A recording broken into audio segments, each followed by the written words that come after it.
evening, Peter. It is Wednesday, the 29th of December, and I believe I'm slightly out of focus.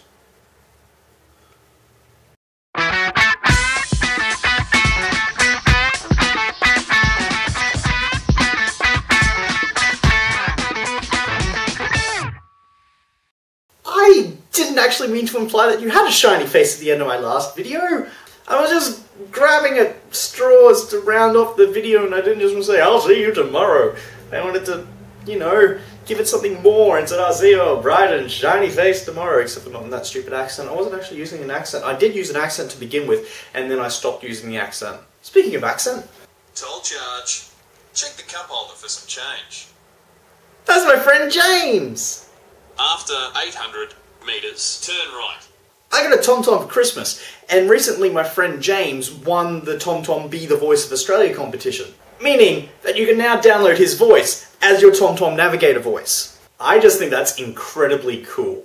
So sorry if I caused you any kind of insecurity or bad body image issues, because I didn't mean to. I don't actually think you have a shiny face. I mean, I'm not really one to talk. So, apologies for that, but if you feel like going to Lush anyway and getting yourself some stuff, go ahead, don't let me stop you. I don't really want to try to influence you on this in any way whatsoever, because it's just making me feel uncomfortable and self-conscious, because I too have a shiny, shiny face. That was scarier than necessary. At this point in time, I have absolutely no plans for New Year's Eve. I mean, I'm going to be working until 5, and then I'm going home. It's a little bit depressing, since that's exactly the same thing that I did for New Year's last year as well. But I think I might jump on Facebook and see if any of my friends are doing a New Year's thing and see if I can crash that. I feel like doing a bit of a something for New Year's. Getting out there, doing a bit of something. A bit of a something. Getting out there and doing a bit of something. And rounding up the year! January I spent mostly with you while we were planning to do reincarnation, which fell through for a number of reasons. And then at the end of January I drove you to Melbourne, which led to me spending the month of February typing up letters that you sent to me while living on the streets of Melbourne for a month. In March we began this project, and I started performing Catch-22. March and April were mainly me doing uni, until May when I went up to Emerald to do my first prac. Which, yeah, you know, was good. Wasn't anything particularly special, but yeah, it was alright. I then spent the next month and a half overseas, which was wonderful.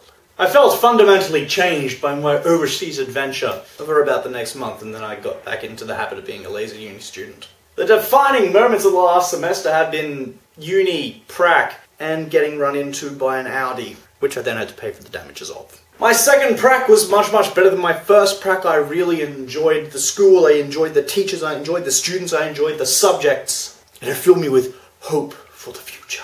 And then followed the most magical birthday experience I have ever experienced. Then I went up to Emerald for Christmas, proceeded to almost get flooded in, drove back, and that leads me to here! Peter, don't feel bad about the shininess of your face, and I will see you tomorrow. Apparently my navigator can't get signal inside. Haha! It's weird, but when you said you didn't have much time to make your video and then proceeded to use the full introduction, I was like, no! You don't have time to use the full introduction! You've got to get this finished! I'm a little bit silly sometimes.